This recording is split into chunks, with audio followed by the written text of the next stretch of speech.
എല്ലാവർക്കും നമസ്കാരം. ഞാനൊരു ഈ മഹാത്മാക്കളെ കുറിച്ച് ഏത് മനുഷ്യർക്കും നല്ല അഭിപ്രായങ്ങളാണ്. പക്ഷേ ഈ യൂട്യൂബിൽ ഏതോ ഒരു കഷണ്ടിത്തലയൻ ഏതോ ഒക്കെ മഹാത്മാക്കളെ കുറിച്ച് പല മോശമായിട്ടുള്ള കാര്യങ്ങൾ ചിത്രീകരിച്ച് വിടുകയാണ്. ഇതുകൊണ്ട് ഇദ്ദേഹത്തിന് വല്ലതും കിട്ടും?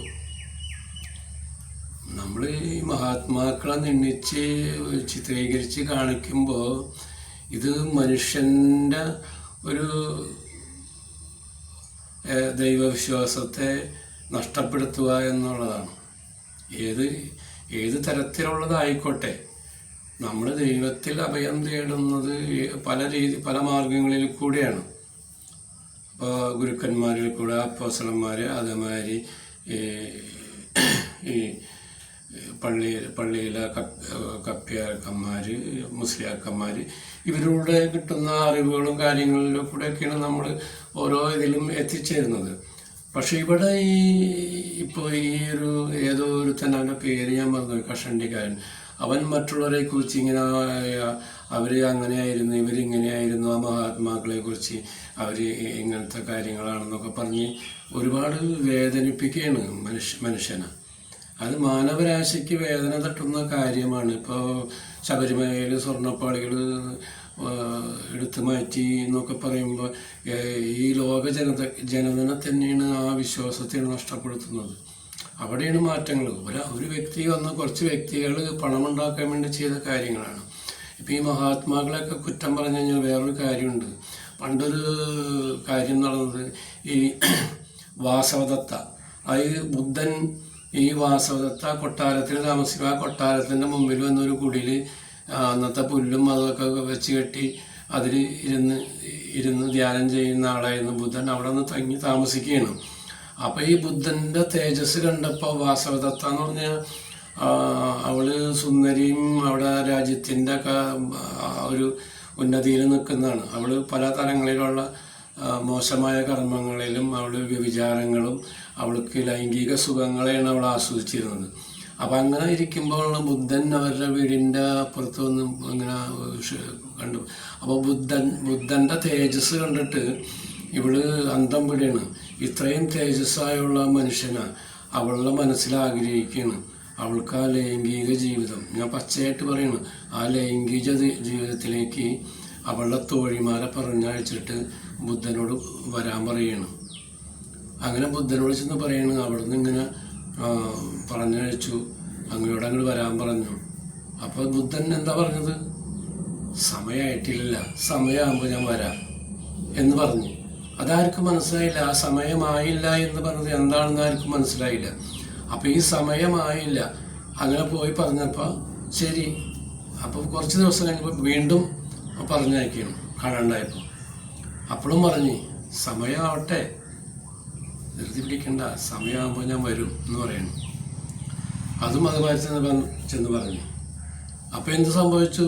ഇവൾക്ക് പെട്ടെന്ന് എന്തോ ബുദ്ധിമുട്ടുകളും ദുരിതങ്ങളും ഒക്കെ വന്ന് ഇവള് ആകെ ശരീരമൊക്കെ ഇതായി ബുദ്ധിമുട്ട് വന്നു. അപ്പോൾ ഇവള് പല ആൾക്കാരെയും ഇതേമാരെ വിളിച്ചുപയോഗിച്ച് ചാണകുഴിയിലൊക്കെ വെട്ടിയിട്ട് മൂടിയ കാര്യങ്ങളൊക്കെയാണ് ഇവൾ അങ്ങനെയൊക്കെ ചെയ്യുന്നൊരു ഇതാണ്. അപ്പം നമ്മൾ ബുദ്ധനെ ഇവള് ഈ ആഗ്രഹിച്ച്, അപ്പം ബുദ്ധൻ ആരാണെന്ന് അവൾക്കറിയില്ല. കാരണം അവളുടെ ആരോഗ്യ സമയത്ത് ഉണ്ടാവുന്ന അഹങ്കാരത്തിൽ അവള് വികാരങ്ങളെ ഉണർത്തിയിട്ട് ദൈവത്തിനെയാണ് ജന്മം കൊടുത്ത ദൈവത്തിനെയാണ് അവളുടെ ആവശ്യത്തിന്, ലൈംഗിക ആവശ്യത്തിന് ഉപയോഗിക്കാൻ വേണ്ടി അവൾ വിളിച്ചത്.